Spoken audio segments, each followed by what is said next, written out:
Bonjour à tous. Je ne sais pas si mes trois intervenants sont là. Je crois qu'il nous manquait encore Natalia, mais c'est bon, elle nous a rejoints. Voilà, donc je travaille au journal La Croix. Je suis très heureuse de venir présenter cette table ronde sur le thème La charité sans l'annonce est-elle vaine ?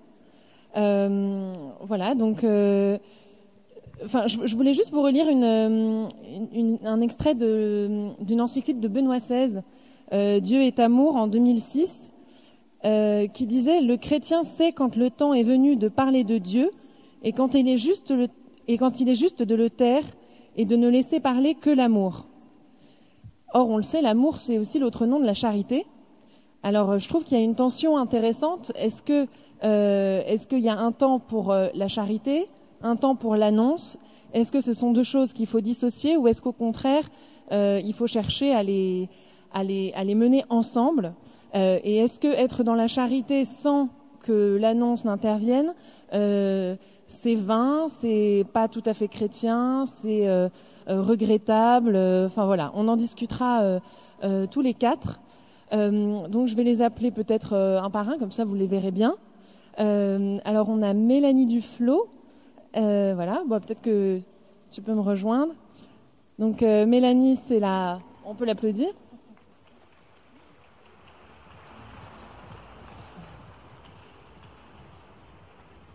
Donc merci beaucoup d'être là.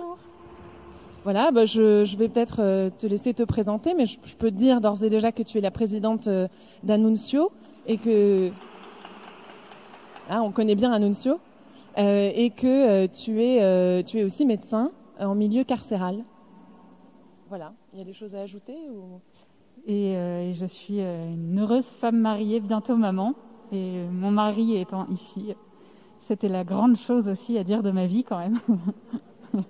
Merci. Ça se voit, mais c'est bien de le préciser. Alors, il y a Natalia Trouillet. Voilà.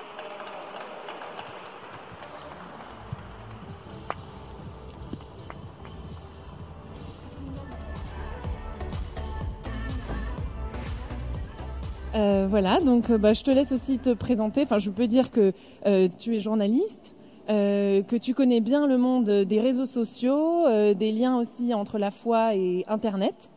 Mais il y a peut-être d'autres choses à dire. Avant tout, mariée, maman de 3 enfants, et puis amoureuse de Jésus et de son Église, et puis très heureuse d'être là avec vous cet après-midi. Voilà. Merci beaucoup. Voilà.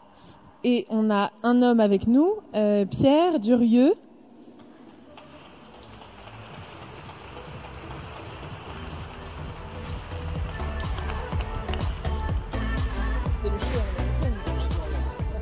Voilà, donc bienvenue Pierre. Pierre est secrétaire général de Lazare, que vous connaissez peut-être, qui est cette association qui propose des colocations solidaires entre des jeunes pros et des personnes qui ont connu la rue. Merci beaucoup de votre accueil. Et je suis heureux de saluer quelques-uns des colloques ou des anciens colloques de Lazare et de l'APA qui sont ici et qu'on entendra peut-être. Voilà, donc on va prendre place tous les quatre. Si vous le voulez bien, on va commencer par parler ensemble à peu près 3 quarts d'heure, 1 heure, et puis on laissera bien sûr la foule nombreuse nous interpeller avec des questions. Donc voilà, vous pouvez d'ores et déjà réfléchir à vos questions, éventuellement les noter, et puis j'imagine qu'on pourra faire circuler un micro ou voilà, les retenir. Alors la première question que je voulais vous poser, parlera qui veut, on va se laisser assez libre, ce serait de poser un peu les choses en définissant la charité et l'annonce. Est-ce que pour vous ce sont deux concepts qui sont distincts, pas étrangers l'un à l'autre, on s'en doute bien, mais en tout cas qui méritent chacun une définition bien spécifique, ou est-ce que pour vous c'est deux versants d'une même réalité qui gagneraient à être compris dans un tout? Voilà, peut-être s'il y en a un qui veut se lancer. Et puis, du coup, la question suivante, c'est un petit peu, est-ce que pour vous, il y aurait un temps pour la charité, un temps pour l'annonce, est-ce qu'il y a des situations où l'un est souhaitable et peut-être moins l'autre? Voilà. Mais peut-être commencer par un petit effort de définition, c'est toujours bon.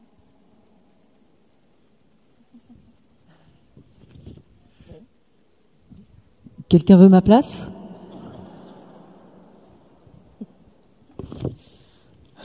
Si ça peut vous aider, je me suis noté la définition de la charité par Joseph Wrezinski, qui est le fondateur d'ATD Carmonde, et voilà, qui donne cette belle définition, je trouve. La charité, c'est quand on n'a plus rien et qu'on donne quand même. La charité, c'est quand on n'a plus rien à donner et que Jésus dit « donne ton cœur ». La charité n'est pas l'aumône, mais l'amour de Dieu. Ça vous parle ? Ouais, alors du coup, moi, je vais rebondir sur cette définition. La charité, c'est l'amour de Dieu. Et du coup, j'imagine pas un amour de Dieu qui ne dise pas à l'autre « tu es aimé de Dieu ». Et donc, pour moi, la charité sans l'annonce est Elven, qui est le titre, je crois, de la table ronde. C'est que la charité sans annonce, je ne sais pas si c'est vraiment de la charité.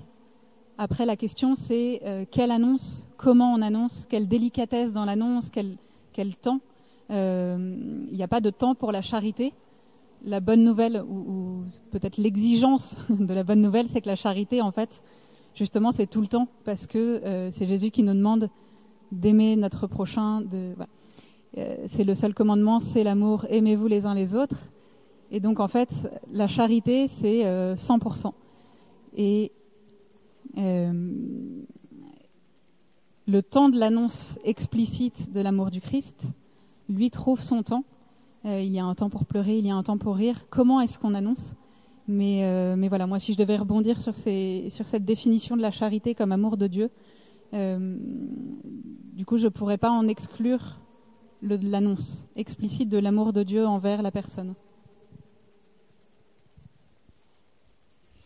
Effectivement, le modèle qu'on a quasiment tous, c'est l'amour qu'on a reçu de nos proches ou que l'on donne à nos proches.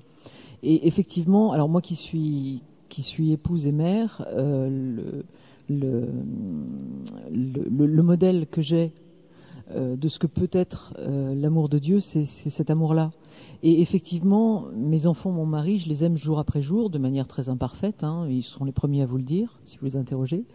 Et je les aime, j'essaye de les aimer finalement jour après jour, minute après minute, avec des nuances qui sont les nuances de l'amour. Et qui font qu'on n'aime pas tout le temps de la même manière et que c'est important aussi. C'est-à-dire que des fois, on aime avec sévérité, des fois, on aime avec tendresse, etc., etc. Et que surtout, on ne dit pas « je t'aime » à tout bout de champ. Il y a des moments pour annoncer qu'on aime. Par exemple, je ne réveille pas mon mari à 2h du matin pour lui dire « tu sais, je t'aime », parce qu'il le prendrait moyennement bien. Et je crois que c'est important dans l'annonce qu'on fait à nos frères d'avoir ce sens du moment. Il y a des moments pour dire à l'autre qu'il est aimé et il y a des moments pour dire au frère qui se sent exclu de l'amour de Dieu qu'il est aimé. Il y a des moments pour respecter le fait qu'il ne sent pas cet amour et que peut-être il faut arriver à être un petit peu délicat, quoi. Je me méfie toujours des familles où on se dit je t'aime toutes les 2 minutes. Il y en a chez qui ça marche très bien, parfait, mais il y a ce sens du moment et ce sens de la délicatesse qui est extrêmement important. Savoir qu'on est aimé, c'est un moment choisi, ce sont des circonstances particulières, c'est un moment qui ne se décide pas parce que l'autre déboule dans votre vie et a décidé que c'était le moment où il fallait que vous le sachiez. Voilà, c'est quelque chose qui se prépare. Une déclaration d'amour, ça ne se fait pas n'importe comment. Voilà. Donc, effectivement, l'annonce, c'est quelque chose qui si ça doit marquer votre vie, eh bien, ça doit se préparer un petit peu parce que c'est une vraie fête et ça doit rester dans votre souvenir comme une vraie fête. Alors que la charité, l'amour, eh bien ça, au contraire, c'est du concret, du durable, et il faut que ce soit justement du quotidien, du qui dure, du qui est là tout le temps. Vous voyez ? Il y a le moment de l'annonce, dont il est important que ce soit un moment, et puis il y a ce qui dure dans le temps et dont il est extrêmement important que ça dure dans le temps pour que le moment de l'annonce soit vraiment un moment qui compte. Je crois que c'est comme ça qu'on pourrait définir aussi. Je suis heureux de parler après Natalia parce que je vais aller dans le même sens.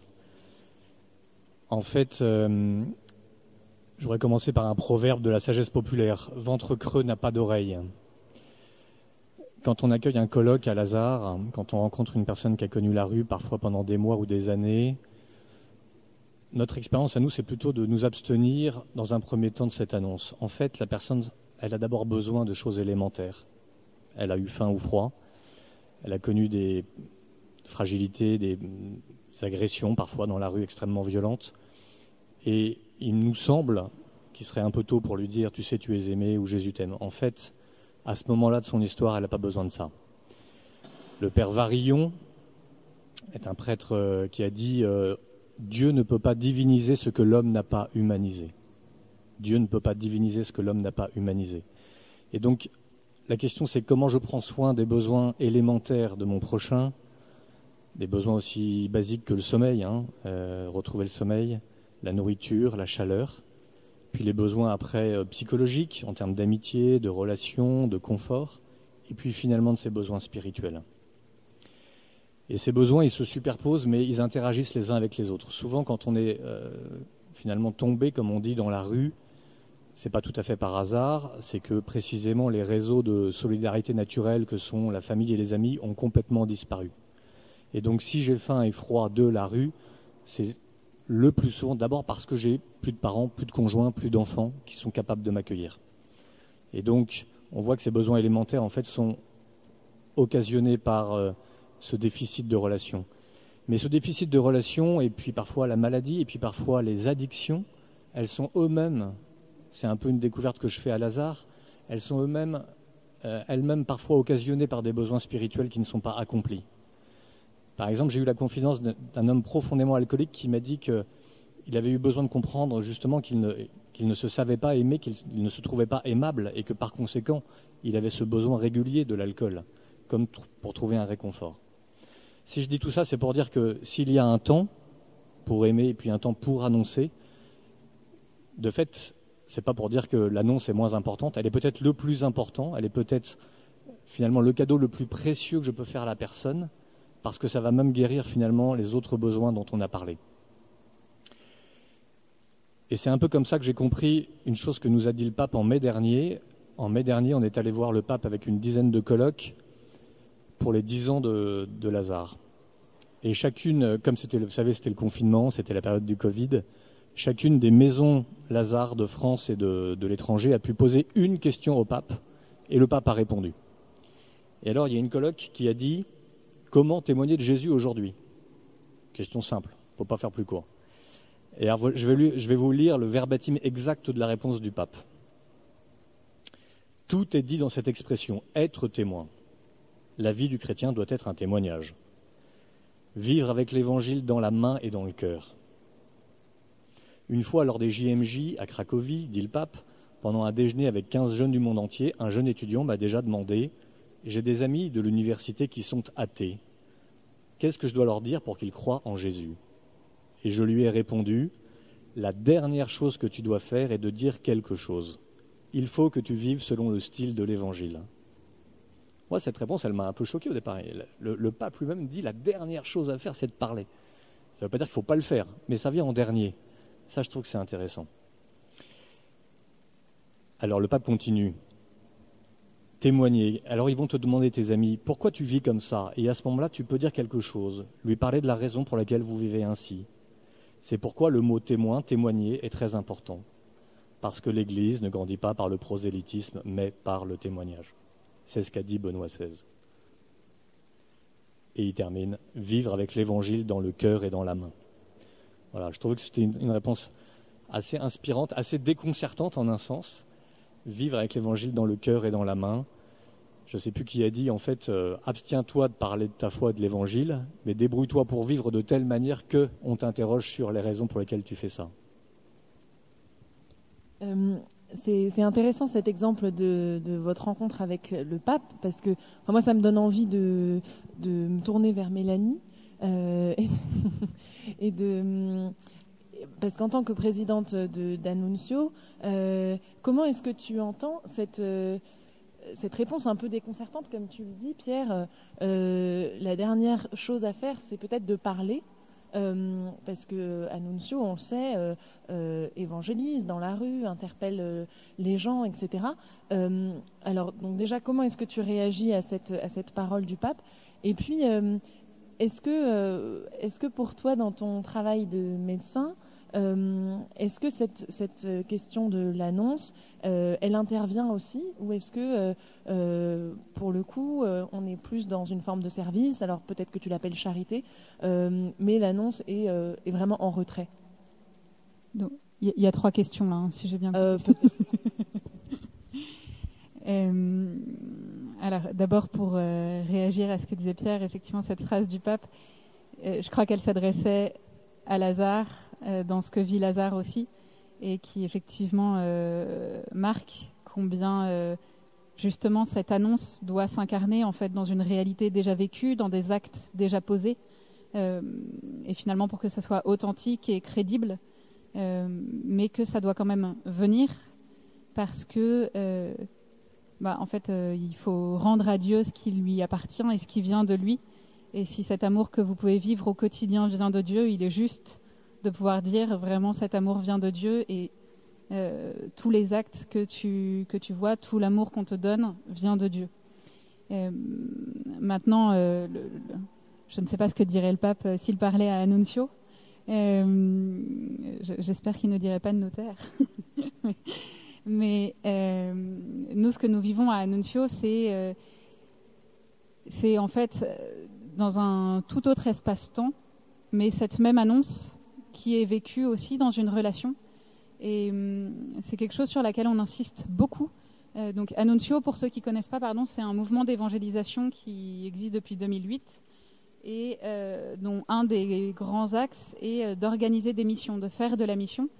Et donc on part dans la rue 2 par 2 et on va rencontrer des parfaits inconnus et on leur témoigne de notre foi et on leur parle de Dieu et on échange avec eux.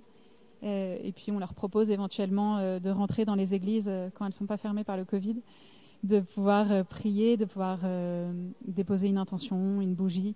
Voilà. Et puis c'est des rencontres qui parfois vont aussi plus loin. Ce que nous disons toujours aux personnes, aux jeunes souvent, mais à toutes les personnes qu'on peut former aussi à la mission, c'est que dans les étapes de la mission, on insiste beaucoup sur celle de la rencontre, sur celle de l'écoute, de se dire Jésus a passé sa vie à faire des rencontres. Et moi j'aime bien lire les évangiles comme cette succession de rencontres, de Jésus rencontre la Samaritaine, Jésus rencontre le jeune homme riche, Jésus rencontre Zachée. Et c'est un peu Martine à la ferme finalement. Mais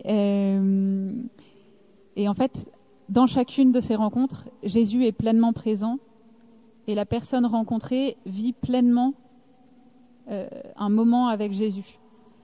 L'évangile ne nous dit pas tout. Sans doute que pour certains, ça durait 10 minutes et puis pour d'autres, ça durait des années. Mais en tout cas, c'est comment est-ce que dans cette rencontre, j'écoute vraiment qui est l'autre. Je me laisse aussi moi-même rencontrer par l'autre et j'écoute qui elle est, son histoire. Et parfois, on est étonné de se dire on a parlé 20 minutes, mais elle m'a dit plus de choses à moi en 20 minutes qu'à ses proches en 20 ans. Et parfois, on voit ça dans la rue. C'est sans doute plus facile de parler à des parfaits inconnus, finalement, de certaines choses. Et ensuite, on va donner, nous, notre témoignage, qui est notre expérience de, écoute, moi, comment est-ce que Dieu m'a sauvé ? Et puis après ce témoignage où on annonce le kérygme de manière incarnée dans ma vie, on propose la prière et puis et puis on renvoie vers la communauté où on prend des numéros de téléphone et on invite à des dîners ou des choses comme ça. Et du coup, j'ai perdu le fil complètement. Pardon. Non, c'est intéressant. Je pense que c'est utile aussi de resituer peut-être Annunzio pour le public. Mais du coup, je voulais savoir pour revenir un petit peu à la question de la charité. Est-ce que comme médecin, tu considères que ton travail est un travail de charité, ou est-ce que c'est un peu à côté de la plaque de dire ça? Et puis, si c'est pas tout à fait à côté de la plaque, est-ce que la question de l'annonce peut intervenir? Est-ce que parfois tu aimerais, ou tu te sens gêné, ou tu te dis que c'est pas le lieu? Et est-ce que, en tout cas, c'est une question qui te travaille, de te dire je soigne, mais j'ai envie d'annoncer, je me retiens, ou alors je me retiens pas. Enfin, comment est-ce que... Eh bien, à vrai dire, je n'ai pas d'avis tranché sur la question. J'aimerais beaucoup, mais je mûris encore finalement.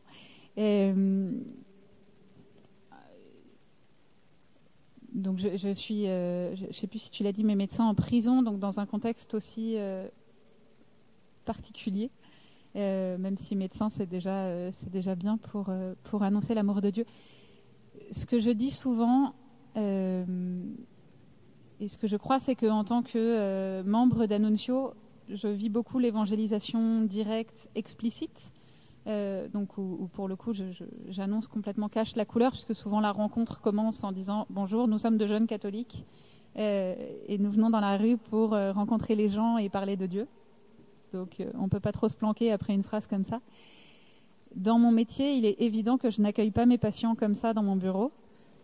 Et il y a plus cette annonce implicite aussi, cette présence que j'espère espérante dans un lieu qui en manque cruellement, dans des vies qui en manquent cruellement. Et puis il y a aussi je crois, une certaine forme de chasteté à être médecin, et avec tout ce que ça implique dans le rapport d'autorité, dans la figure que ça peut représenter dans la vie de la personne, et de vraiment être très prudente quant à la place que je peux prendre et à l'autorité de ma parole. Néanmoins, en préparant cette table ronde, en fait, il m'est venu à l'idée et dans le cœur que j'étais sans doute assez vite attiédie et confortée dans mes certitudes, et quelque part que c'est confortable de penser comme ça et de me dire au boulot, non, je parle pas de Dieu, simplement je suis là, et donc quelque part ça suffit. Et en fait, je me suis dit qu'on était collectivement peut-être et personnellement sûrement très facilement capable de se cacher derrière des très bonnes raisons de ne pas parler de Dieu et de ne pas témoigner. Et je voudrais vraiment nous inviter aujourd'hui à nous secouer un peu et à nous dire en fait peut-être que par défaut mon réglage ça devrait être d'annoncer le Christ, d'annoncer l'amour de Dieu, et que ensuite je l'adapte sur des situations particulières. C'est comme les choix de préférence des cookies là. Et en fait voilà, j'active systématiquement l'annonce de Dieu, et puis ensuite je module pour choisir le bon moment pour être à l'écoute de Dieu dans telle ou telle circonstance. Mais voilà, je souhaite que ce congrès mission aussi puisse me secouer, même si je suis pas prête de reprendre tout de suite le boulot là, mais je me disais aussi, en fait, c'est un peu... donc avec mon mari, on se prépare à accueillir un enfant, on prépare un berceau, une table à langer magnifique. Je prends des cours de couture pour faire une gigoteuse qui va être splendide. Et on lui parle déjà beaucoup et on lui dit je t'aime, bienvenue. Voilà. Et donc on se prépare à l'aimer de tout notre petit cœur de parents. Mais ce qu'on prépare aussi, c'est le baptême, où il y a quelques jours, le prêtre qui nous a mariés est venu déjeuner, parce que c'est lui qui va baptiser notre enfant. Et en fait, je me disais, c'est un peu comme si j'aime quelqu'un et sans jamais lui dire qu'il est aimé de Dieu, c'est un peu comme si j'avais mon enfant sans le baptiser, en fait, sans lui parler de l'amour de Dieu pour lui. Et ce sera dans le cadre de la relation familiale et puis avec pendant des années de croissance. Mais voilà, je crois que c'est vraiment important en fait de se rappeler que l'essentiel n'est pas de se sentir confortable. L'essentiel est de faire la volonté de Dieu, et que la volonté de Dieu, c'est que l'homme croit, l'homme soit croyant. La volonté de mon Père, c'est que vous croyez. Et nous sommes aujourd'hui peut-être minoritaires dans notre société, et voilà, vraiment comme un réveil peut-être de se dire annonçons parce que nos contemporains ne savent pas de quoi on parle. Nos contemporains ne connaissent pas, ne savent pas qu'ils sont aimés. Et voilà. Et au lieu de nous dire est-ce que j'en parle ou pas, peut-être que la question ça devrait être quand est-ce que j'en parle et comment j'en parle. Voilà. Merci beaucoup. Natalia, est-ce que je trouve ça intéressant parce que tout à l'heure tu nous disais, je pense qu'il y a des moments pour dire à l'autre qu'il est aimé. Parfois il y a des déclarations d'amour qui sont faites à contre-temps et du coup qui peuvent pas être entendues. Et Mélanie nous dit peut-être que le réglage initial, ça devrait être de se mettre en position d'annoncer, quitte à ensuite moduler en fonction de la situation. Est-ce que tu pourrais nous dire, dans ta vie, dans tes engagements, est-ce que quand tu rends un service ou quand tu es dans une position de charité, alors c'est un peu maladroit comme expression, mais voilà, tu me l'excuseras, est-ce que parfois tu ressens une certaine gêne en toi à parler de Dieu, de l'amour de Dieu, etc. Est-ce que tu regrettes cette gêne si elle est là, ou bien, enfin voilà, est-ce que tu te dis comme Mélanie finalement, à un moment donné, il faut y aller et on va toujours trouver des bonnes raisons de se cacher derrière notre petit doigt, mais c'est un peu vain, etc. Alors, il y a quelque chose d'assez génial qui a été inventé pour les gens qui comme moi, n'osent pas ou sont trop froussards pour y aller franchement. C'est la force du collectif qu'on appelle l'Église. Et ça, c'est vraiment formidable parce que du coup, on est très nombreux et on peut y aller ensemble. Alors cette force du collectif qu'on appelle l'Église, dans sa dimension locale, ça s'appelle la paroisse, ça peut s'appeler une association type Annunzio, type Secours catholique, type, enfin voilà, après vous avez des tas de trucs qui font que finalement on peut être explicite parce qu'on porte une étiquette, vous voyez, et du coup ça aide vraiment les timides en fait. Et ça, c'est vraiment quelque chose de génial. Moi, j'ai, à titre personnel, puisque c'est la question, je vais essayer de ne pas l'éluder, j'ai cette chance qu'en fait, j'ai toujours affiché, j'ai toujours travaillé pour l'Église, ce qui est un terme que j'aime pas du tout, parce que ça fait vraiment, vous voyez, j'ai fait ma carrière dans l'Église. Waouh! C'est pas bon ça. Mais voilà, enfin le fait est que j'ai toujours travaillé soit dans le journalisme chrétien catholique, soit comme directrice de communication du diocèse de Lyon, soit j'écris des bouquins catho, enfin je suis un peu monomaniaque, vous voyez. Donc en fait, quand vous me cherchez sur Google, vous voyez Natalia Trouillet catholique, enfin on peut pas y couper. Donc en fait ça facilite les choses. Parce que quand, par extraordinaire, je suis sympa avec mes voisins, mais ils vous diront que je leur gueule souvent dessus parce qu'ils mettent la musique trop fort, s'ils veulent trouver vraiment une raison pour laquelle je suis sympa avec eux, ils vont dire « Ah ouais, mais ça va, c'est parce qu'elle est catho, vous voyez ». Voilà, donc mais c'est aussi une responsabilité. Donc voilà. Mais je voudrais quand même revenir sur cette force du collectif parce qu'elle est vraiment importante. Moi, j'ai une très très grande admiration pour un véritable saint protestant évangélique du début du XXe siècle qui s'appelait William Booth, qui est le fondateur de l'Armée du Salut. Parce que si vous voulez, d'une manière très protestante évangélique, donc bon, ça fait pas dans la dentelle, hein, c'est cash. Il y avait tout. C'est-à-dire que il avait compris ce que disait Pierre, hein, que ventre affamé n'a pas d'oreille, donc la devise soup, soap, salvation, c'est-à-dire de la soupe, du savon et du salut, mais on tient vraiment les trois. C'est-à-dire qu'on nourrit les gens, on les lave et on leur offre le salut. On se présente comme l'armée vraiment du salut, quoi. Donc c'est nous les bons, on est une armée avec un général à notre tête, on a un uniforme et on joue la musique du ciel parce qu'il n'y a pas de raison que ce soit les impies qui jouent de la bonne musique. Donc nous aussi on va se mettre à la bonne musique. Vous voyez, c'est les ancêtres de la pop louange, ils avaient déjà tout compris. Et puis on va, alors c'est né dans le quartier de Whitechapel à Londres, donc en pleine révolution industrielle, donc vraiment la misère la plus noire qu'on puisse imaginer. À côté, Zola, c'est de la gnognotte, hein. Londres de la révolution industrielle, à côté la France, c'était rien. Donc une misère, mais qu'on a peine à imaginer. Et ils étaient les seuls à y aller, vous voyez. Et ils apportaient de la nourriture, de l'hygiène et la Bible. Et ils apportaient les trois à égalité. Et ils y allaient vraiment, enfin voilà. Et moi je me dis que cette expérience de cet homme absolument extraordinaire, qui était aidé par une femme non moins extraordinaire et par, je ne sais plus, 7 ou 8 enfants qui étaient aussi assez incroyables, c'est une vraie leçon pour aujourd'hui, et c'est une vraie leçon aussi dans les quelques échecs qu'ils ont pu rencontrer, parce qu'à la base ils étaient méthodistes, donc en gros anglicans. Et en fait, ils ont créé l'Armée du Salut parce que, au départ, ils voulaient simplement baptiser des gens et les renvoyer dans les églises existantes. Et ils se sont rendus compte que les gens n'allaient pas dans les églises existantes parce que les gens, une fois qu'ils étaient tirés du ruisseau et que ils avaient trouvé à la fois retrouvé un travail, une stabilité et Jésus, ils se sentaient pas accueillis dans les paroisses. Vous voyez, c'est des problématiques qu'on connaît aujourd'hui.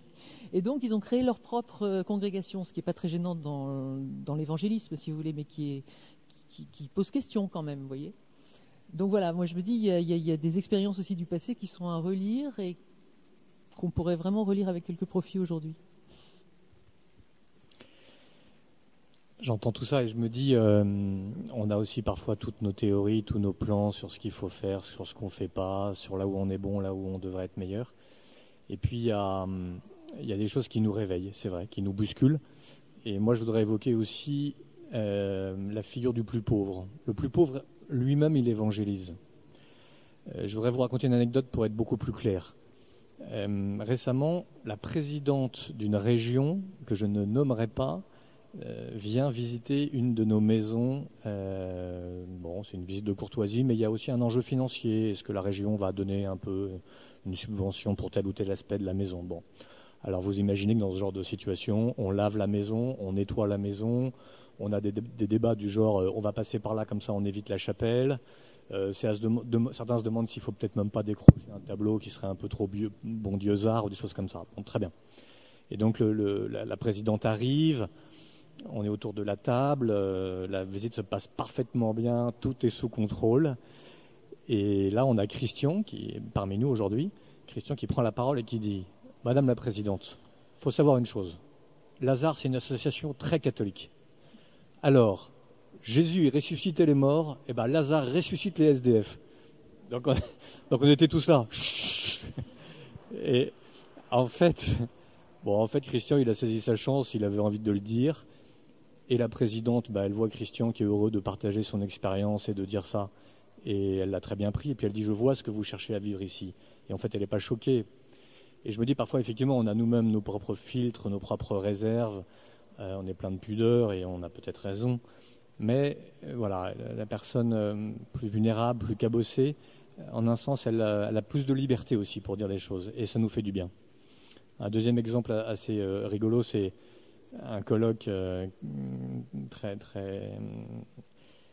malmené par la question de l'alcool et qui parle avec un volontaire dans la rue. Et donc le volontaire le rassure, lui parle, l'accompagne, etc. Alors que lui-même, notre colloque en galère est lui-même un peu alcoolisé à ce moment-là. Et puis bon, il se sépare et le volontaire monte dans le tramway. Et le colloque en galère qui crie « Hey, messieurs, mesdames, ce gars-là, il a Jésus-Christ en lui! Il a Jésus-Christ en lui !» Alors le volontaire était tout gêné. Et je me dis, en fait, c'est assez beau. C'est-à-dire qu'il a perçu quelque chose qui... Je ne sais pas si ce gars-là avait la foi ou pas, mais il a perçu qu'il y avait quelque chose chez ce compagnon de colloque qui avait la foi et la charité au fond de lui. Voilà, et je me dis, bah oui, le collectif, c'est un truc qui nous stimule et qui nous réveille à le faire ensemble. Et puis la personne la plus vulnérable, la plus pauvre, qui dit, mais en fait, je me fous de tous vos trucs, là j'ai une occasion de le dire, je le dis, et ça nous fait du bien. Merci pour ces anecdotes très riches. Je me demandais, quand j'ai vu le sujet de notre table ronde, la charité sans annonce est-elle vaine, spontanément j'ai eu un peu, alors c'est peut-être par esprit de contradiction, mais j'ai eu envie d'inverser la proposition. Et donc je voulais vous faire réagir à la question annoncer sans charité, est-ce vain? Alors je ne sais pas s'il y en a un de vous trois, peut-être Mélanie pour reprendre un tour de parole parfaitement régulier. Mais puisque vous nous parliez tout à l'heure de l'annonce explicite que vous faites à Annunzio, est-ce que ça fait partie des choses sur lesquelles il faut être vigilant ou se former, ou sur lesquelles vous prévenez les bénévoles qui veulent annoncer, c'est de garder en tête qu'il faut faire ça dans un esprit de charité et d'amour, tout simplement? Oui, je crois que c'est la question est vite répondue, comme on dit maintenant, mais il est évident qu'une parole Dieu t'aime et puis juste après je te fous de claques, en fait merci, mais du coup non merci. C'est évident que ça doit s'incarner, et on en parlait tout à l'heure aussi sur justement je crois qu'il y a une seule charité, une seule miséricorde qui se déploie dans des paroles et dans des actes, et que c'est sans doute une des grandes difficultés collectivement de l'Église aujourd'hui, de se dire comment est-ce qu'on peut encore annoncer en étant cohérent, alors que les scandales, alors que beaucoup de choses très, très dures qui ont eu lieu dans notre Église.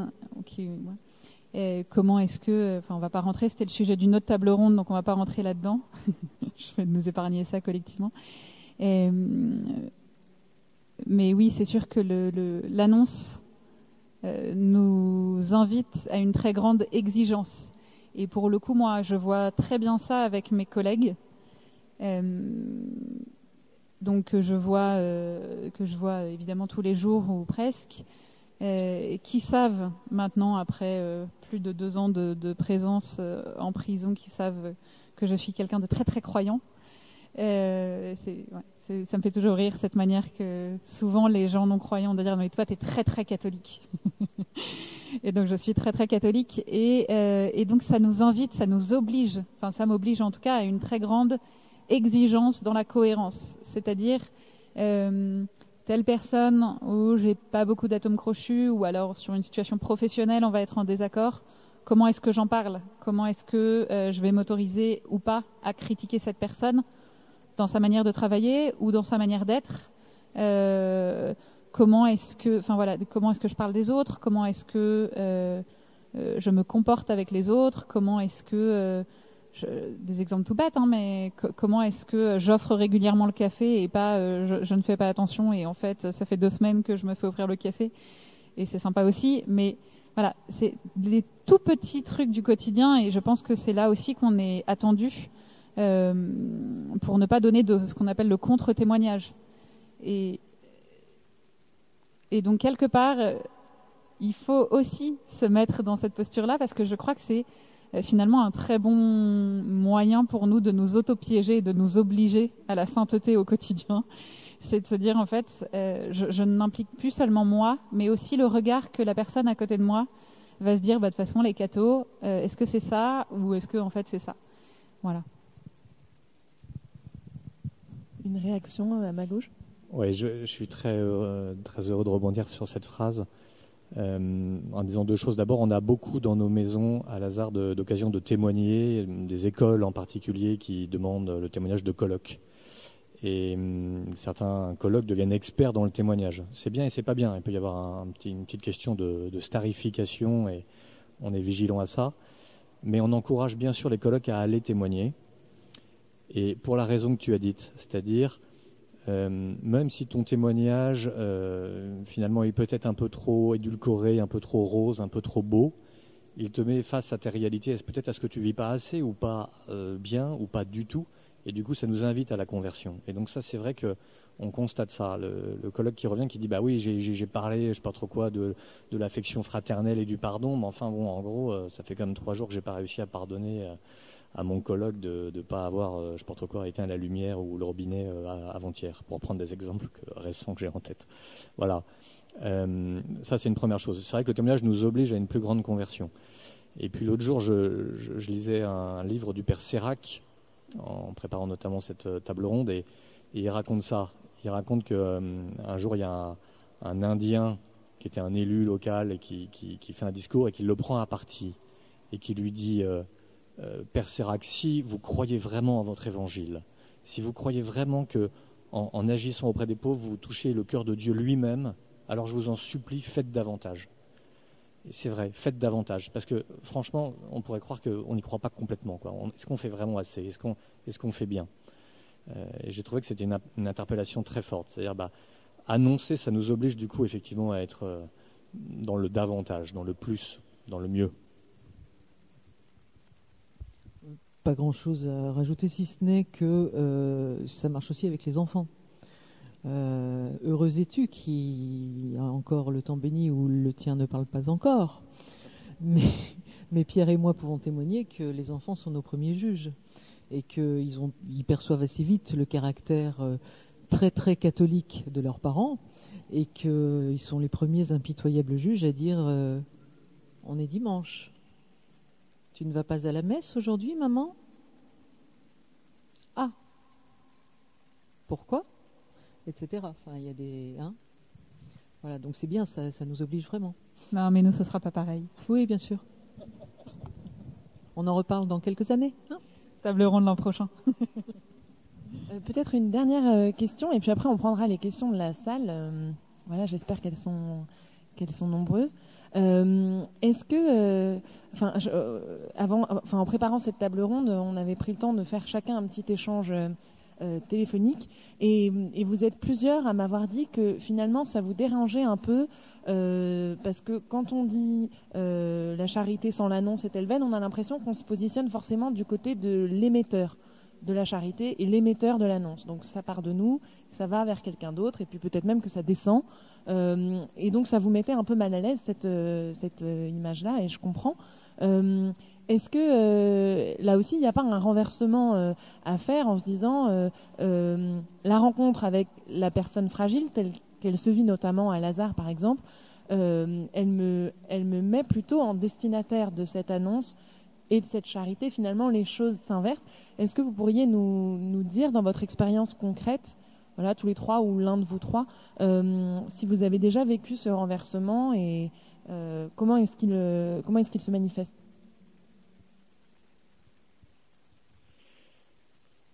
C'est une question fondamentale pour moi. Je suis content qu'elle soit posée. En fait, si je crois que Jésus me sauve, si je crois que Jésus est présent au cœur du plus pauvre, alors quelque part c'est le plus pauvre qui me sauve. Voilà, ça c'est une de mes grandes convictions. Si on croit à Matthieu 25, c'est tout ce que vous avez fait au petit d'entre les mains, c'est à moi que vous l'avez fait. Alors, quelque part, je reçois le salut, je reçois aussi une parole qui m'évangélise. Et je trouve que dans notre volonté de témoigner, il est fondamental de considérer qu'on est soi-même à évangéliser, à convertir. Et que cette parole, elle me vient aussi précisément de la personne la plus vulnérable, la plus fragile, la plus pauvre. J'ai plaisir ici à raconter une anecdote qui est liée au jubilé des gens de la rue en 2016. Christian, ici présent, devait faire un discours ce jour-là devant le pape. Et donc avec quelques amis, Loïc, Louisetto notamment, ils ont préparé ensemble ce discours. Et puis le discours a été imaginé, ficelé à la virgule près, rédigé, envoyé auprès du pape, etc. Et Christian revient au fond sur ce premier texte en disant en fait je sens au fond de moi que j'ai envie de parler de la paix. On sera en novembre, c'est pas de l'armistice pour la France, je sens qu'il faut que je parle de la paix. Bon, Loïc gentiment lui dit c'est sympa mais c'est peut-être un peu hors sujet, le pape il s'en fout, c'est pas bien, etc. Et puis Christian insiste et finalement va pouvoir obtenir gain de cause et on va ajouter un paragraphe sur la paix au terme de son discours. Et puis vient l'audience avec le pape, 4000 personnes de la rue, de 15 pays d'Europe, etc. Bon, grande audience très inhabituelle, dont le pape a dit d'ailleurs à plusieurs reprises combien elle l'avait profondément marqué. Et puis donc vient le discours du cardinal, le discours de plusieurs personnes de la rue, de plein de pays, etc. Et puis le pape finalement prend la parole. Et le pape dit « Merci beaucoup pour tout ce que vous avez dit. Je voudrais surtout revenir sur ce que Christian a dit sur la paix. » Alors Christian se retourne vers nous et dit « Ah, vous voyez ?» Bon, et il y a un moment, c'est vrai qu'il faut aussi accepter de faire confiance. Bien sûr, tout n'est pas parole d'évangile dans ce que dit un homme de la rue. Ce serait idiot de penser ça.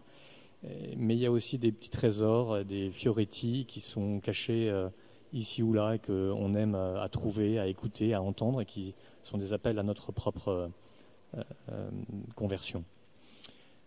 Dans la prière aujourd'hui de Lazare, telle qu'on la récite, on dit que c'est notre amitié qui doit devenir un témoignage. Le témoignage que je peux donner à une personne vulnérable qui ne connaît pas Jésus, bien sûr. Le témoignage qu'une personne vulnérable peut donner elle-même, bien sûr. Et notre amitié, elle-même, elle est un témoignage. Alors on croit beaucoup à ça. Et on espère que cette amitié-là, elle est signifiante. Et on voit en tout cas que dans toutes les maisons où on est implanté, dans les quartiers, dans la ville, dans le diocèse, en fait, Lazare, c'est souvent une toute petite réalité. Parfois, c'est 10 colloques, 20, 30 maximum.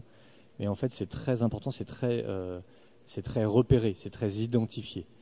À Paris, c'est peut-être un peu différent parce que Paris est encore une immense ville avec beaucoup d'initiatives. Donc peut-être que les colloques sont quelque part un peu plus cachés. Mais dans une ville comme Nantes, dans une ville même comme Valence, toute petite ville, en fait, la colloque Lazare, elle est regardée, elle est repérée. Et cette amitié, cette vie ensemble, elle est significative.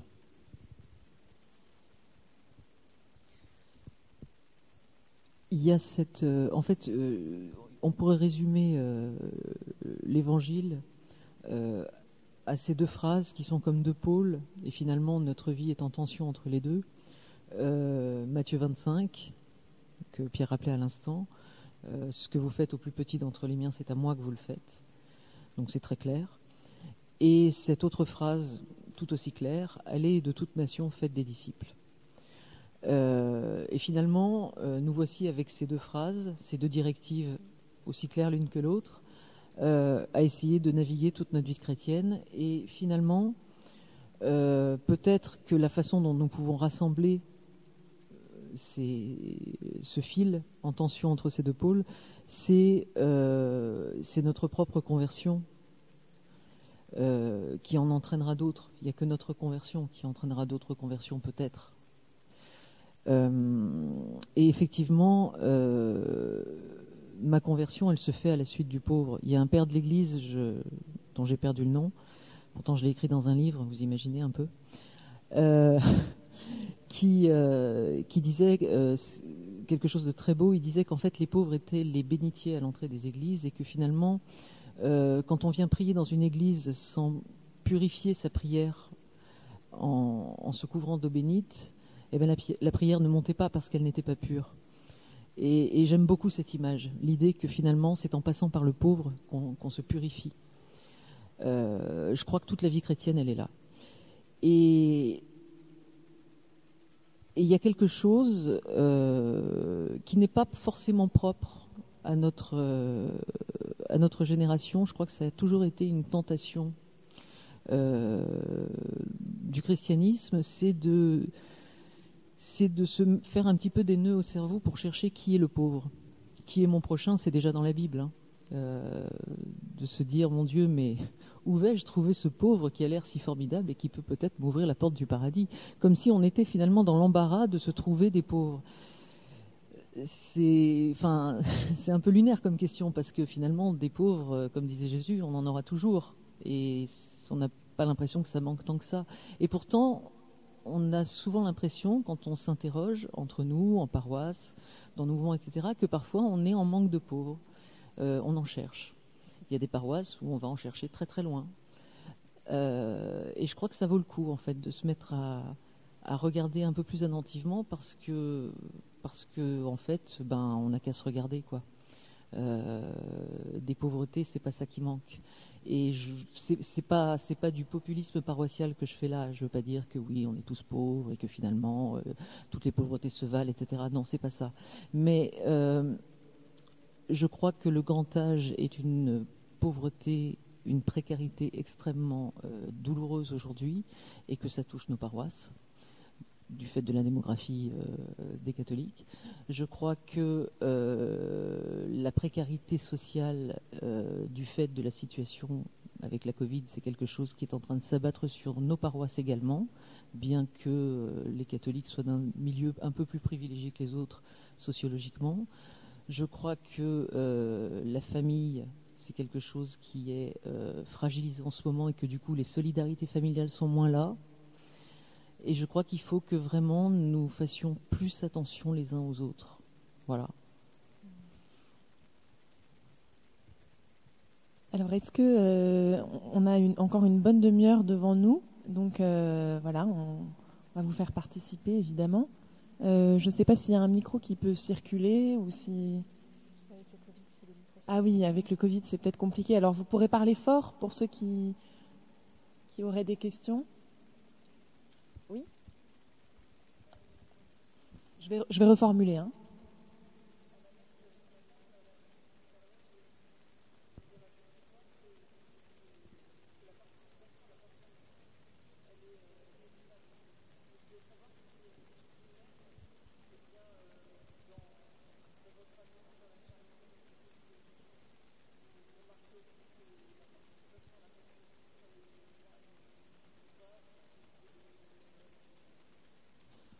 Ok.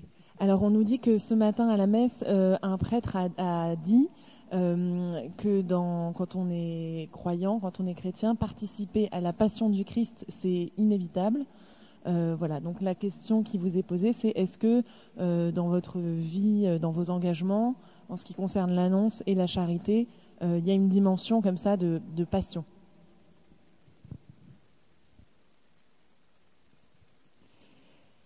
Merci pour cette question. Merci pour cette question qui, je pense, éclaire aussi bien les choses où effectivement il y a cette, la passion du Christ qui prend sa place dans notre vie quotidienne, dans notre miséricorde, dans notre charité, dans notre manière aussi d'accueillir la miséricorde de l'autre. Et, ce qui moi me frappe beaucoup en ce moment, alors je vais parler de moi, de ma petite expérience, mais c'est justement d'accueillir les toutes petites épreuves du quotidien. Je parlais tout à l'heure du café, mais alors peut-être qu'un jour je viserai plus grand, mais en tout cas aujourd'hui j'en suis à peu près à ce niveau-là de choses. Et, en fait, est-ce que je choisis d'aimer dans les petites contrariétés du quotidien et du coup d'offrir ces toutes petites choses pour la gloire de Dieu, pour l'amour de mon prochain? Et je vais prendre un exemple très concret de femme enceinte de 8 mois. C'est les chaussures le matin, où tous les matins, je galère en ce moment à mettre mes chaussures et j'ai mal et voilà. Et c'est ma toute petite souffrance, mais qui vient tous les matins et après chaque sieste et voilà. Et donc quand même assez régulièrement, et de me dire est-ce que je râle comme un putois en disant ah j'en ai marre vivement qu'ils sortent et que voilà et que je retrouve ma taille de guêpe, ou est-ce que je décide d'offrir ça et de dire Seigneur sois béni et je t'offre cette toute petite souffrance, je choisis de la vivre dans l'amour. Et du coup c'est bien, je le dis devant mon mari, comme ça il pourra me le rappeler les jours suivants quand je commencerai à râler. Je t'offre ça et je te l'offre pour la santé de notre bébé, pour plein de choses. Ça paraît rien, mais je crois quand même que c'est les toutes petites épingles que Thérèse de Lisieux ramassait en y mettant tout son amour, et que on peut rêver de grandes croix, mais que peut-être que le Seigneur nous attend dans notre toute petite croix. Voilà. Alors ici. En tant que missionnaire, il y a aussi des difficultés de se dire j'ai pas envie, j'ai peur, je sais pas quoi dire, je sais pas. Voilà. et de lâcher ça, en fait, de nous décentrer aussi de ce qu'on vit et de se dire, en fait, Seigneur, je le fais pour toi, donc j'arrête de me regarder mon nombril, j'arrête de regarder mes peurs, et je m'ouvre à ta grâce, et je m'ouvre à ton amour. Et c'est vrai que c'est l'avantage aussi du binôme, de partir à deux en mission, de se dire, même quand l'un n'a pas envie, l'autre est aussi responsable de ça, de se dire, bah oui, on n'a pas envie, il pleut, il fait froid. On va rentrer dans les mois un peu compliqués de la mission, hein, octobre, novembre, c'est quand même pas les plus sympas, janvier, de la mission de rue en tout cas, mais voilà,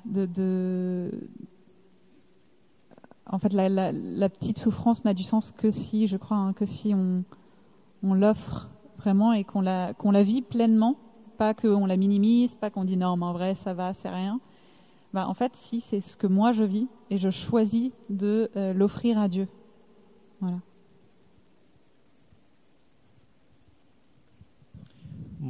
Pour vous répondre, ma petite expérience, c'est que, pas dans ma vie à moi seulement, mais autour de moi, on est souvent éprouvé sur le lieu de son témoignage. On est souvent éprouvé sur le lieu de son témoignage. Et en un sens, c'est bien. Ça évite de penser qu'on est invulnérable ou supérieur ou déjà arrivé. Voilà, je vois que des gens qui s'engagent profondément, par exemple pour des témoignages de couple, peuvent souffrir dans leur couple, en fait. Je vois que des gens qui s'engagent pour la pauvreté peuvent en fait être tentés par la richesse.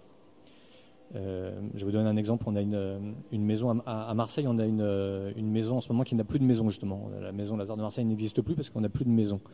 Et l'un des responsables de maison me dit, mais en fait c'est très bien, parce qu'on éprouve ce que c'est que de plus avoir de maison. Donc on est dans cette attente et on participe de l'épreuve de ceux qu'on accueillera demain dans cette maison. J'en profite d'ailleurs pour dire que si parmi vous des gens ont des vieux oncles ou des vieilles tantes avec des belles maisons à Marseille avec vue sur le port, on est preneur. Voilà. Mais objectivement, on est souvent éprouvé sur le lieu de son témoignage. Il y a plein de personnes qui pourraient le dire à leur façon. Et je voudrais terminer sur une anecdote souriante. Par exemple, un jour, il y a un colloque à Rome sur la question du jeûne. Et au terme de ce colloque, il paraît qu'il y avait un banquet mais magnifique, avec quasiment des fontaines de chocolat, des petits gâteaux, etc. Et Timothy Radcliffe, qui était le dominicain à la tête de ce colloque, dit je vous remercie pour ce buffet au terme de notre banquet sur le jeûne. J'espère simplement que le prochain thème ne sera pas sur la chasteté. Merci. Les dames.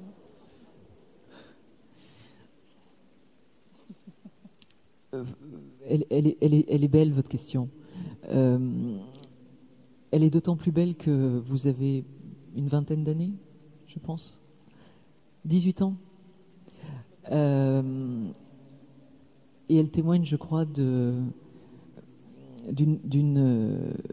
ferveur et d'un désir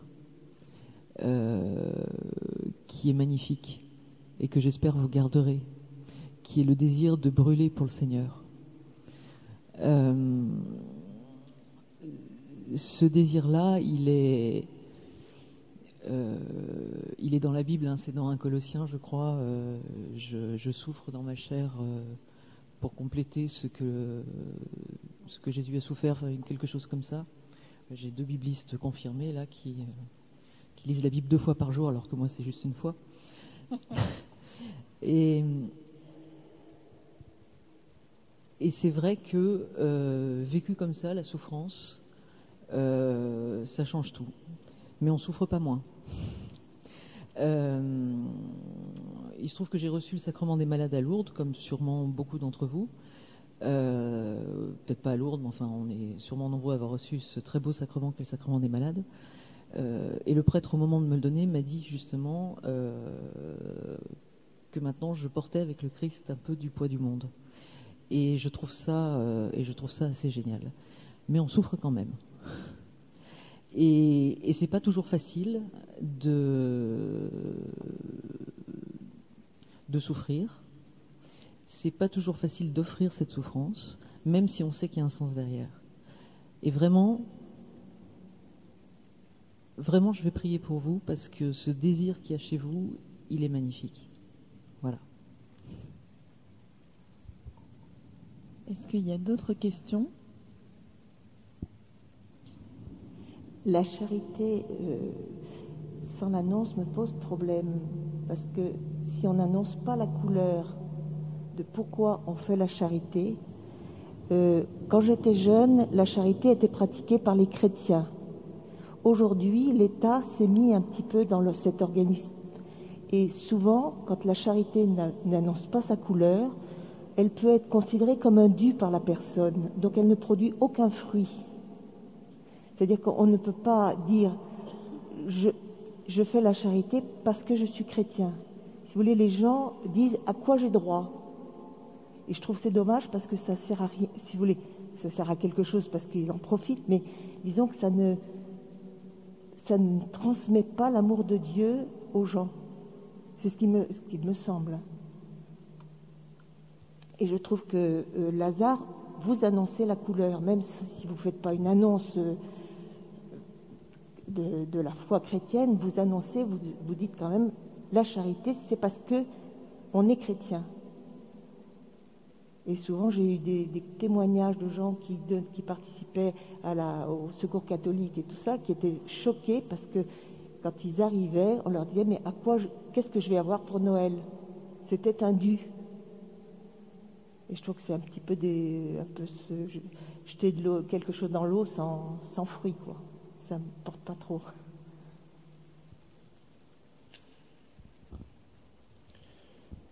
On a dit dans nos réponses respectives qu'il y avait des moments pour annoncer. On peut dire aussi qu'il y a des charismes. Moi, je crois beaucoup qu'il y a des gens qui ont ce charisme d'annoncer. Il y a des gens qui ont le charisme de la compassion.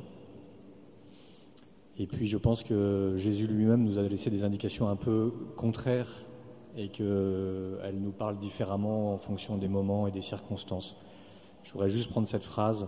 Vous êtes la lumière du monde, vous êtes le sel de la terre. En fait, pour moi, c'est l'origine des deux grandes familles, de grandes écoles de l'Évangile. La pastorale du lampadaire, donc très visible, et puis la pastorale du sel, qui est cachée dans la pâte et qui donne du goût. Au fond, on ne va pas se disputer entre ceux qui sont favorables à la visibilité et ceux qui sont favorables à l'invisibilité. En fait, qu'est-ce qui est commun entre la lumière et le sel? C'est de révéler le sens des choses.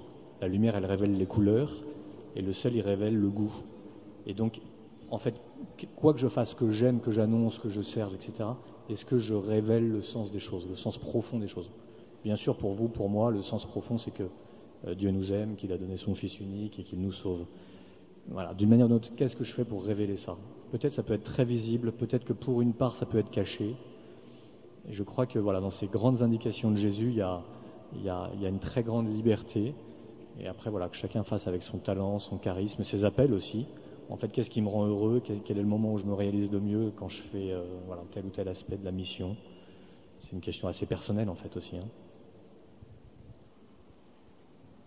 Mélanie, Natalia, est-ce que vous êtes d'accord pour dire qu'il y a des charismes différents et que tout le monde n'est pas forcément appelé à témoigner de l'amour de Dieu de la même manière? Ah, mais heureusement. Heureusement, en fait, moi, c'est presque la raison pour laquelle je suis catholique, en fait. C'est cette incroyable diversité de talents, de charisme et d'appel à la sainteté.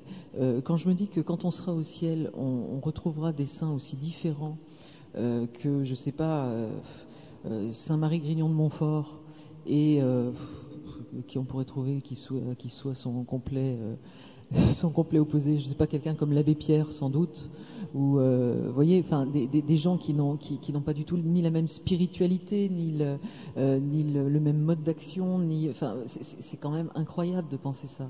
Des gens qui n'ont en commun finalement que le Christ, qui n'ont ni la même éducation, ni la même spiritualité, ni le même, enfin rien qui les rassemble, et qui, s'ils étaient dans la même classe, se battraient comme des chiffonniers à la récréation, vous voyez. C'est absolument génial de penser ça. Oui, tout à fait. Moi, c'est une image qui me touche beaucoup, c'est l'image de l'Église comme corps du Christ.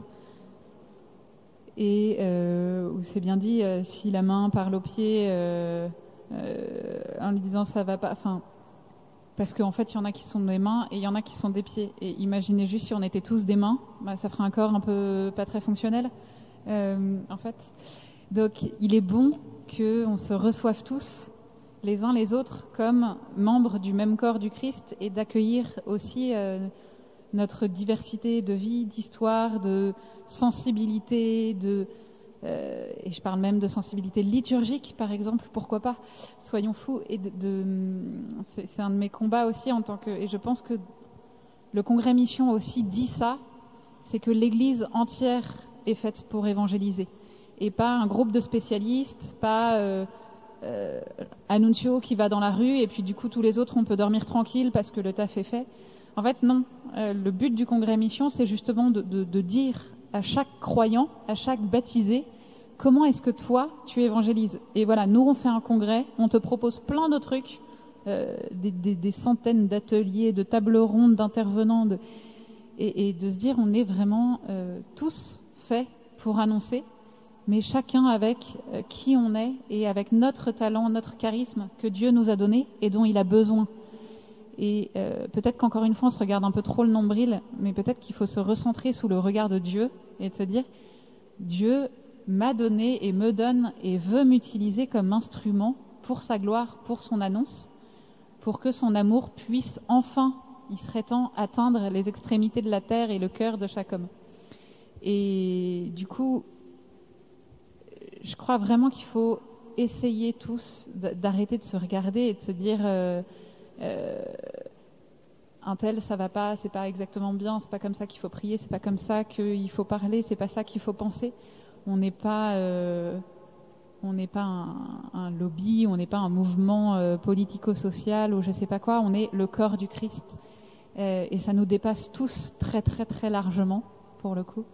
Donc voilà, donc oui, on a chacun un talent, un appel particulier, mais ce qui est sûr, c'est aussi qu'on en a tous un. Donc c'est pas de dire les autres ils en ont et moi j'en ai pas et du coup c'est bon, je peux rester tranquillement au chaud.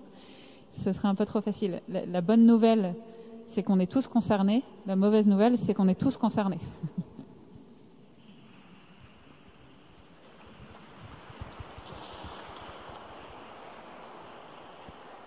Encore une question, il y a un micro qui peut circuler derrière toi.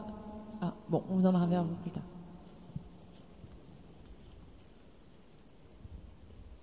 Merci beaucoup pour vos interventions très stimulantes. Je voulais savoir, qu'est-ce que vous diriez à quelqu'un qui disait, par exemple, vous les chrétiens, vous dites que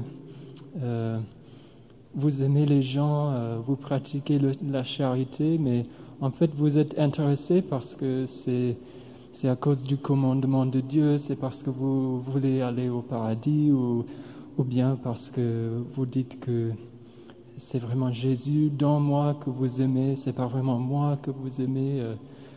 Comment vous répondriez à cette question? Je suis pas sûre d'avoir bien compris, mais je reformule et vous me dites si c'est ça. Qu'est-ce qu'on peut répondre à des gens qui nous diraient, mais vous de toute façon, si vous aimez, c'est parce que votre Dieu vous l'a demandé, ça vient pas vraiment de vous, mais ça vous a été demandé, c'est ça?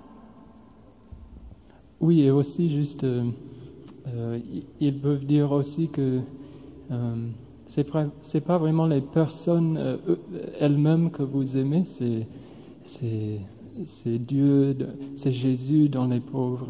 Il y a plusieurs raisons, mais on peut imaginer des questions comme ça.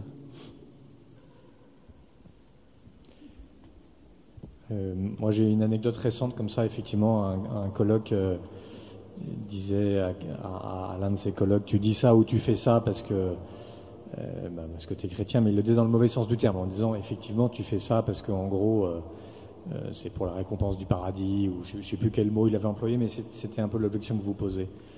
Et je crois que c'est une objection qui est profonde. C'est-à-dire le pauvre, c'est pas un passeport pour le paradis. Il faut pas instrumentaliser l'autre à mes fins personnelles. Certes, une récompense est promise par le Seigneur et on est heureux d'une certaine manière de s'en approcher quand on fait quelque chose de bien auprès des pauvres. Et pour autant, je crois qu'on est vraiment à appeler en profondeur, en vérité, la personne pour ce qu'elle est. Je voudrais raconter ici une anecdote qui date des JMJ. On était au JMJ avec des personnes handicapées et il y avait des jeunes volontaires qui, pendant les toilettes de ces personnes, récitaient le chapelet, par exemple.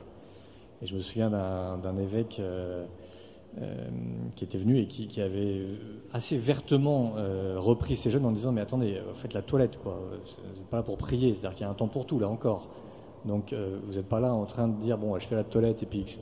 Et puis je vais avoir mon indulgence plénière, machin, et puis je prie le chapelet en même temps. » Non, je respecte la personne, je suis dans le moment de la toilette, je respecte son corps, etc.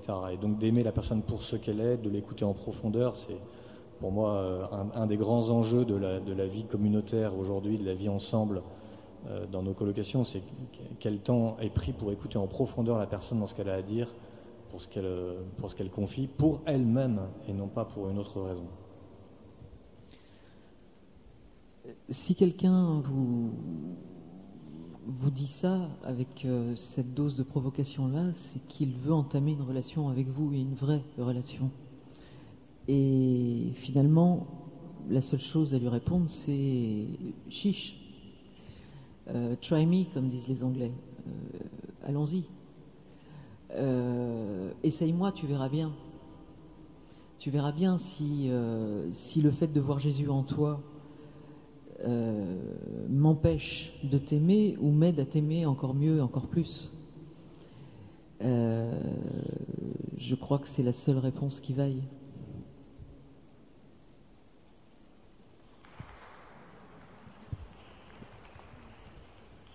Une autre question. Il y a quelqu'un derrière, là, ici tout à fait à gauche, qui a déjà levé la main tout à l'heure. Juste une toute petite remarque à propos de ce que vous avez fait observer, madame, sur le fait que l'État donnait de plus en plus de choses aux gens et que finalement la charité chrétienne n'y avait plus du tout sa place. C'est vrai qu'aujourd'hui, au XXIe siècle, on a un État-providence qui pourvoit énormément, qui donne énormément de différentes prestations sociales.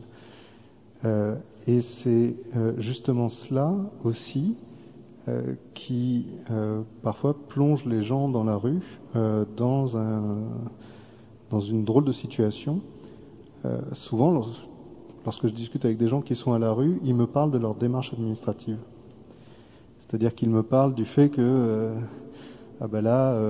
bientôt, lorsque j'aurai tel papier avec mon assistante sociale, je pourrai avoir la CMU, je pourrai avoir ci, ensuite je pourrai récupérer mes papiers, peut-être que je pourrai avoir une place dans un vestiaire, ensuite après je pourrai avoir ci, ensuite je pourrai avoir ça, et si jamais j'ai réuni tout ça que j'ai entièrement perdu, je pourrai me reconstruire et éventuellement ensuite après avoir une subvention et essayer peut-être d'avoir un appart. Et ensuite après peut-être que je pourrais essayer de trouver un travail. Et en fait,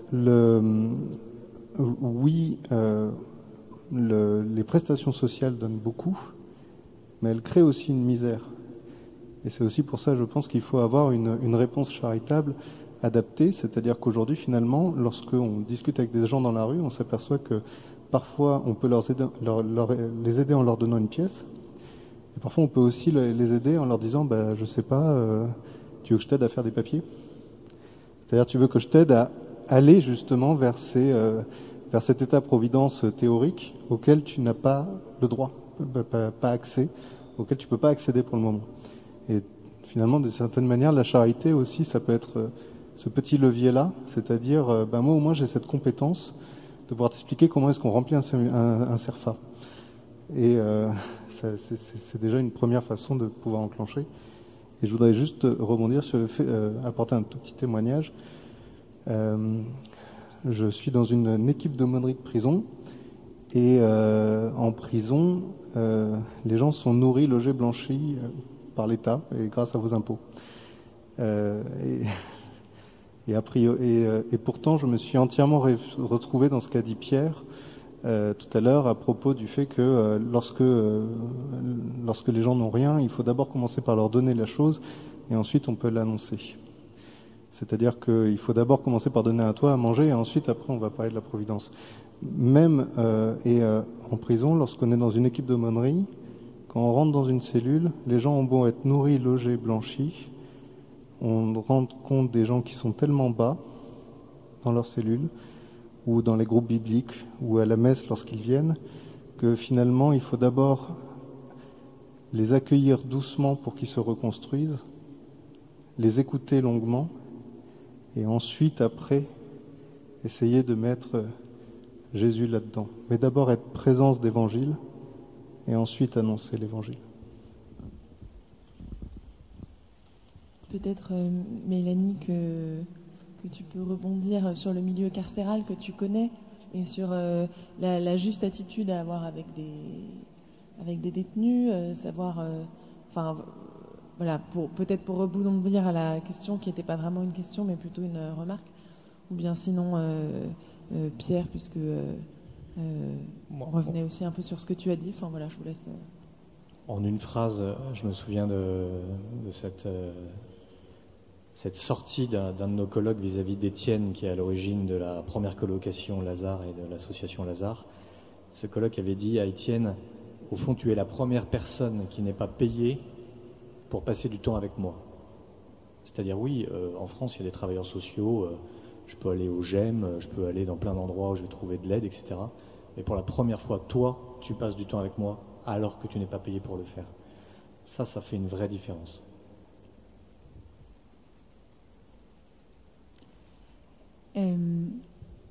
Oui, moi je dirais juste que ça dépend des personnes détenues aussi, c'est-à-dire que c'est pas les détenus ne sont pas une masse informe semblable, de même que les pauvres. Enfin, je sais pas trop ce qu'on appelle les pauvres d'ailleurs depuis tout à l'heure, mais bon, bref. En fait, on en revient juste toujours à l'idée de l'amour gratuit qu'on propose à quelqu'un d'autre, qu'on demande aussi à quelqu'un d'autre. Enfin, c'est cette relation d'amour gratuit qui se vit au sein de nos familles, au sein de nos boulots, au sein de Lazare, au sein de l'annonce, au sein de la rue, dans l'évangélisation, de se dire j'attends rien de toi, j'attends tout de toi, j'attends juste toi de toi, en fait, quelque part. Et si je peux te regarder, t'aimer et te pardonner ou te demander pardon, voilà, c'est au nom de cet amour de Dieu que Dieu te porte. En fait, je crois, on est juste frères devant Dieu.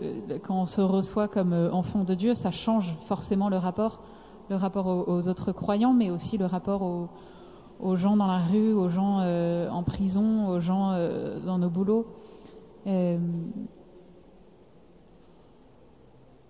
Peut-être qu'il y a des peurs qui tombent, peut-être qu'on a moins peur des autres, ou peut-être que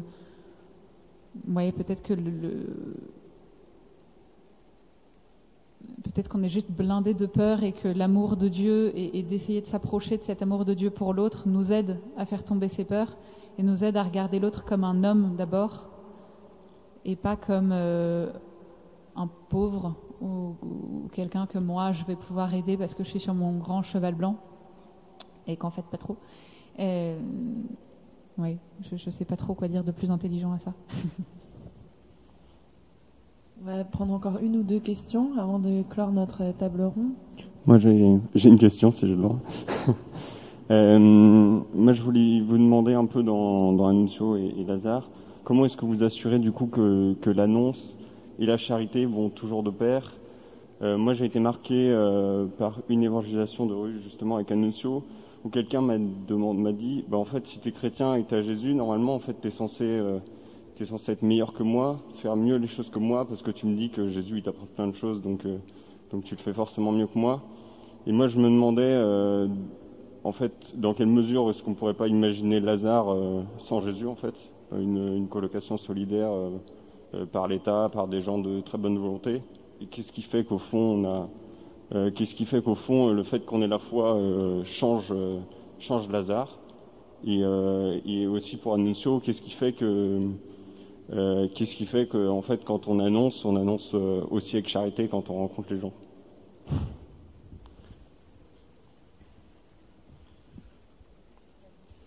Je pense que de fait, les colloques solidaires sont pas un privilège des chrétiens, des catholiques. On trouverait d'autres exemples. la chose qui nous distingue probablement quand même, moi j'en vois objectivement deux.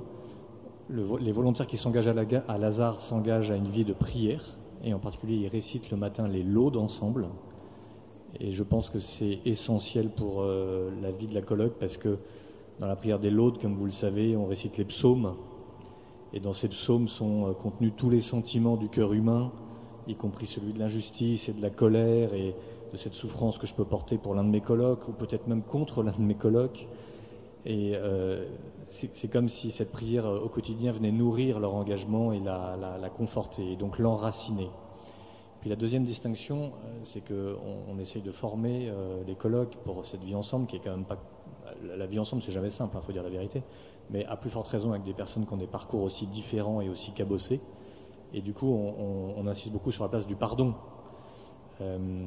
Alors là, souvent, je me dis, mais en fait, comment ça se passe dans des lieux où, précisément, on n'a pas la foi et où le pardon n'existe pas, où le pardon n'est même pas envisagé ou souhaité. Bon. On ne dit pas qu'on le vit, mais là, il y a quand même quelque chose qui est comme une piste qui permet vraiment de franchir les étapes du quotidien. Alors après, moi, je serais curieux d'être une petite souris pour me glisser dans les colloques solidaires non chrétiennes pour voir comment ils envisagent la vie ensemble et comment on se reconstruit après une épreuve, après une blessure, etc.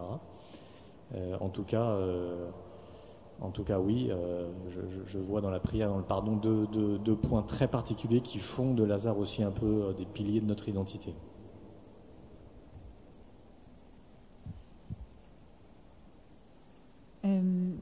Et pour Annunzio, donc si je répète la question, hein, c'est comment est-ce que on évangélise avec charité, c'est ça, c'est VS évangéliser de manière complètement neutre et sans affect. Je crois que je vais revenir à ce que je disais un peu tout à l'heure, mais ce qu'on dit beaucoup dans notre formation, c'est justement l'importance de la rencontre. Et souvent, peut-être que tu l'as déjà entendu, mais souvent ce qu'on dit aussi, c'est parfois les jeunes partent en mission avec des tracts pour la soirée du soir. Bon, alors maintenant avec le Covid, il n'y a plus du tout de tracts parce que c'est très mal, mais à l'époque, dans ce temps béni d'avant le Covid, nous avions des tracts et ils partaient, je ne sais pas, avec un paquet de 15, 20 tracts ou d'autres outils d'évangélisation ou des choses comme ça. Et on leur demandait la question piège de dire du coup avec combien est-ce que tu es invité à revenir. Et donc évidemment le jeune qui partait en mission pour la première fois tout feu tout flamme disait 0, comme ça j'ai tout donné. Et puis en fait on disait non, si tu pars avec 20, en fait peut-être que tu vas revenir seulement avec 19 parce que tu auras vécu une rencontre pendant ces 2 heures de temps de mission qu'on commence et que ce sera la rencontre que le Seigneur avait préparée.